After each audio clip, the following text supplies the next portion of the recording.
Today we're talking about something so many families deal with, but nobody really wants to bring up: constipation in kids. And I know it's not a glamorous topic, but when your child's uncomfortable, bloated, not sleeping well, moody, and off their food, it can affect the whole household. And in a lot of cases, I'm here to tell you the answer can be sitting right there in your kitchen. I want to keep this simple and food focused today because I think we overcomplicate this one. There are some really powerful foods that can gently support and relieve constipation, and most of them are things your kids will actually eat. So before I dive in, one thing I really want you to hear first is about hydration. Fibre without water can actually make constipation worse. So if your child isn't drinking consistently throughout the day, the first thing to do is fix their water intake. Water is your foundation. And if they don't love to drink it, let's throw in some frozen fruits to jazz things up. It might just do the trick. Okay, let's get into the foods.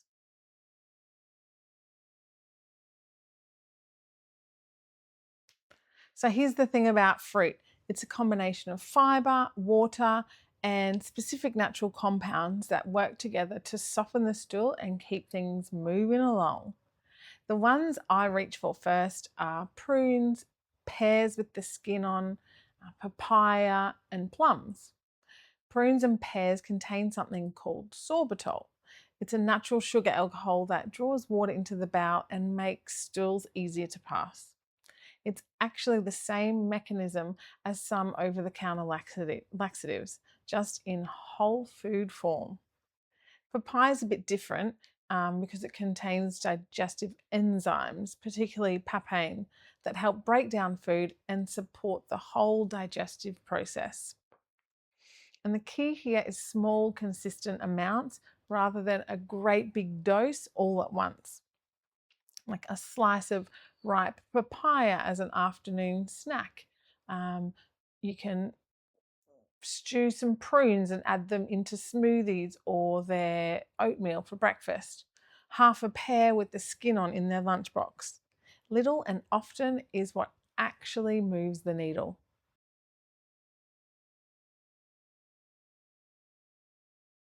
This is one that most parents haven't heard of before, and honestly, it was a bit of a revelation for me too. When we think about constipation, we go straight for fibre, but sometimes fibre alone isn't enough, and the missing piece is fat. Healthy fats lubricate the digestive tract, which makes stools physically easier to pass. They also support bile production, and bile is what your body uses to break down fats and keep digestion moving.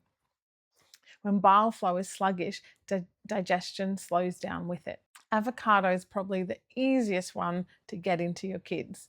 Spread it on toast, pop it in a smoothie, mash it into things. Olive oil drizzled over vegetables or used in cooking. You've got your nut butters, spread it onto apple or rice cakes as a snack.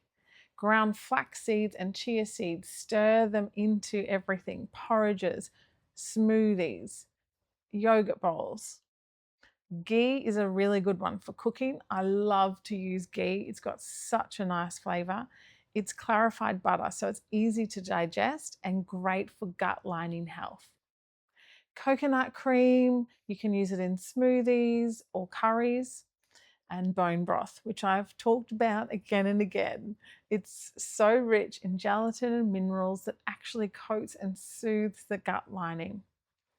If you've been adding more fibre and it's just not helping, this is genuinely worth trying. Add a good fat to every meal and see what changes.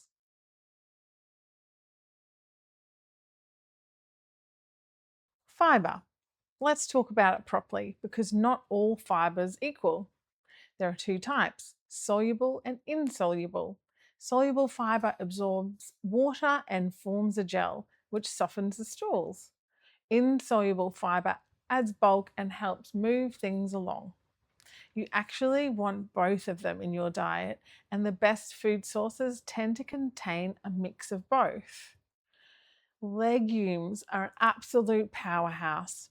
Lentils, chickpeas, and beans are the highest fiber foods you can put on the table. They're easy to incorporate into your meals. Think about sprinkling some red lentils into your bolognese sauce. The kids won't recognize it's even there. Roasting chickpeas as a snack. You can even make them sweet with a little drizzle of maple syrup. Black beans mashed into your taco mince for Taco Tuesday. Your kids will eat these without complaint when you just add them into their familiar meals that they already love. Now, vegetables, let's focus on broccoli, peas, sweet potato, cabbage, and carrots. Cooked is generally better because it's easier to digest. And sweet potato is so good because it's one of those ones, it contains both soluble and insoluble fiber, and it's got a good amount of magnesium. But one thing to be aware of is if your child isn't used to eating a lot of fiber, you've got to start slowly. Going from low to very high fiber in their diet can quickly cause bloating and discomfort. So gradual is the way to go.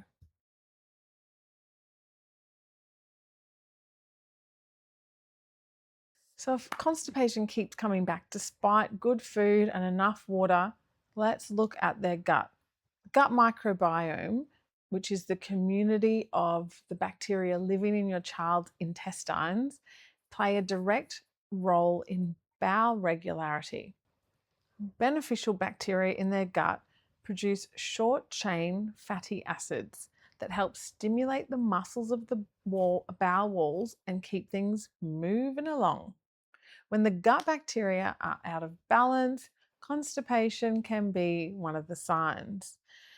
Fermented foods are your best friend. You know I love these, and I'll say it again.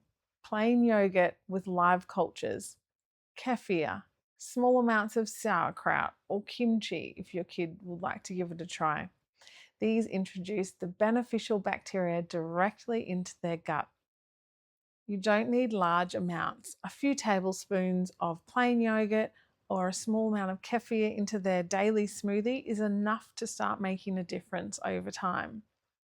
If your child's eating a lot of ultra processed foods and snacks full of refined sugars and very little fiber, those foods feed the harmful bacteria that will crowd out the good ones.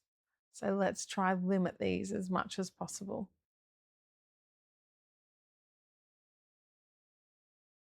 Okay, the last thing I want to touch on, it's really simple, but it's absolutely worth mentioning, is daily movement. It physically stimulates the bowels.